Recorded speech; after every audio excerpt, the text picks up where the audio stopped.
put a humorous spin on it. But I'm glad I read through this a couple times today. It's just more notes. But as a few coworkers would tell you, unfortunately, I had a hard time composing myself. This day has hit me pretty hard.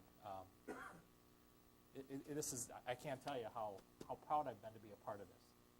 And when I say this, I mean the schools and the kids, and seeing the difference that you can make just by little things. And obviously, I got a lot of thank yous. I want to thank, obviously, everybody that's sitting here. I have really enjoyed sitting next to Teresa. We've had a lot of fun. I've enjoyed sitting next to Kathy for the last half a year. I mean, it's been, people in the public don't necessarily get to see all this, but there's a lot of back and forth, and there's a lot of dialogue. And I will tell you that we get noticed for the feathers that we ruffle, but we often don't get noticed for the contributions and positive things we do, the daily sacrifices we make to be here and to be a part of this. Everybody sees the meetings. They don't see the 17 schools and buildings that we're in constantly, and the programs we're talking to, and the parents and the family members that in between meetings, the amount of time that I spend on, I was a great example. Katie Zilmer was in my office the other day to ask me some questions, and Patty called while I was in there.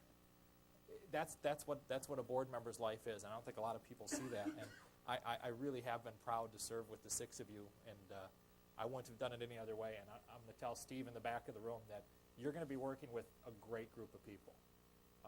These people are fantastic, and you will really enjoy working with them. So welcome to you, and obviously thank you to everybody here. Also, I want to thank my family.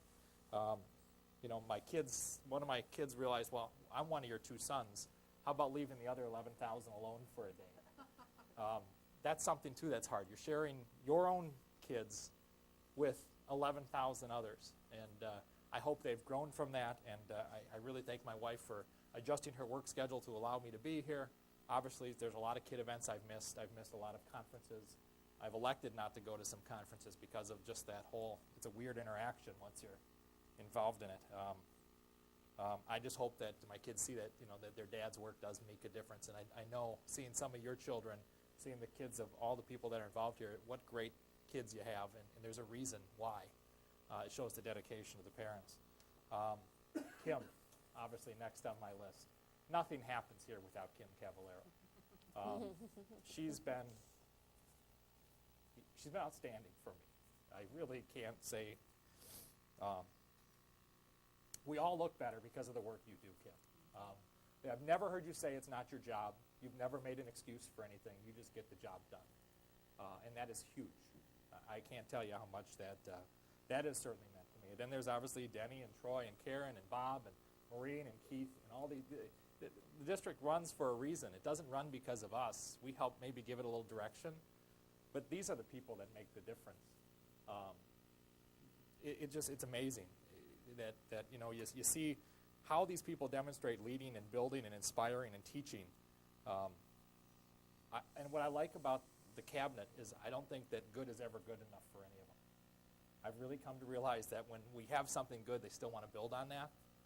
And if something's great, they still want to make it greater. And again, those are the things that just don't get noticed. And obviously, Megan and Ted, who aren't here, I love the fact that we have students sit on this board. Megan Mallory has been a 2-year champion of Tartan. Imagine what it's like to sit in an audience or to watch us on TV, or to be sometimes us up here that has regurgitated this information and to have to sit through an audit report for an hour that we've already read through. It's not new news. So imagine to be a kid and to have all these opportunities and to choose to spend the time with us and make a difference. So both Megan and Ted, and I've had a chance to work with Megan directly. She's going to be one heck of a doll. She's going to be able to do anything she wants to do. And Ted seems to be, I don't know him as well. He's only new this year, but I think he's going to be outstanding as well. And obviously the teachers, the bus drivers, the principals. I'm going down a long list, so hopefully you got a beverage. Every single employee of the difference. And I will say that when I came into the school district, I did have the feeling that teachers were what made the difference. I'm not leaving with that same impression. It's that bus driver that gets the kids to school. It's the custodian that makes the room ready for the kids. It's the secretary that understands how to do things. It's the principals. It's everybody in the background. It's the cabinet. It's the superintendent. It's the board. It's everybody that makes a difference in those kids' lives. And that to me is, I couldn't be more proud about the staff here. I mean, we hear stories every so often. Again, 1,500 employees. We just talked about it. You're going to have a few that might not work out all the time. But, man, that's a few. we all work in work environments. We can all think of that one person, gee, we wish maybe wasn't there. There's not too many of those here. And that's huge. The community. This community trusted me with this job. And I hope that I've served them well and made choices that best serve our kids now and into the future. And I never forgot, I never forgot that we were entrusted with the responsibility to be ethical and honest. And I know sometimes our communications aren't perfect. I see that. But you know what? Our focus is on the kids. So when your focus is on the kids, sometimes the communication and the ancillary pieces aren't always perfect. I wouldn't change that for a minute. Kids are the focus, and it needs to stay that way. There's one hugely important piece left. While I'm going to miss this work and miss interacting with schools, I've had the privilege to do that over the last 5 years. I do feel a sense of comfort in leaving. That I've left the place better. And I have that, and this is not meant to be offensive to anybody. I have that feeling for one reason, and that's this person right here. I tell you, you inspire me every time I talk to you. You find something new to inspire me every day. And I don't think I've met somebody in my life that's ever done that. That every single time I communicate with her, there's something new that inspires me. That's why this place is good. And this board is so lucky to have Patty Phillips.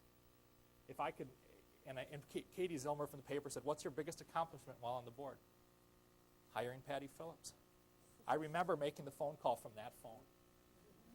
I remember us sitting here and said, what do we do now? We call Patty Phillips up, and we called you from that phone. And I got, for some reason, chosen to make the phone call. And I still, to this day, remember picking up that phone and making that call to you. This district is in good hands. You've put a great group of people together. And you've inherited some other great people that were here. That's the point of it. It's very few things leave me at a loss for words. I don't know what else to say. That's, But I have one other, you leave me to have some anecdotes. I brought the movie Schindler's List. Not the most uplifting film in the world. But I would encourage all you to re-watch it, to think about it as a school board member as you're watching this movie. If you recall, the movie's about Oskar Schindler, who, out of greed and out of lust and out of every bad thing in the world, he had this factory to run and could use Jewish people to run his factory. He ended up having 1,100 and some people he employed in his factory, and he saved all their lives. As the movie dragged on and as the end of the movie came near and as the end of his life came in real life, he was not obsessed about money anymore. He was obsessed about, if I didn't buy this car, I could have saved 3 more lives. If I didn't have this gold brooch, I could have saved 2 more lives. And in turn, he died not savoring the accomplishments he made and realizing how many generations and people he affected by saving 1,100 people. He died always worried about what he didn't do and not what he did. So, I think that this driving force became really just that. My moral to this board and to this administration is that don't get mired and caught up in perception and fear of what may come from hard choices you face. Because there are consequences to those choices that sometimes aren't good, but you still got to ride the storm and make hard choices. Public doesn't always like to hear that, but I think there's some real truth to that. That every choice we make is a zero-sum game sometimes, so you got to do it the best you got. But really, if you sit in that circle of fear and paralysis, you'd shelve good ideas and forever not progress. You guys do a magical thing. Don't forget it. Don't affect the one life you've changed or the 1,100 you've affected and how you can continue to affect them. That's one of my key messages. And you know me, I can't leave without something. Can you hold this for a second?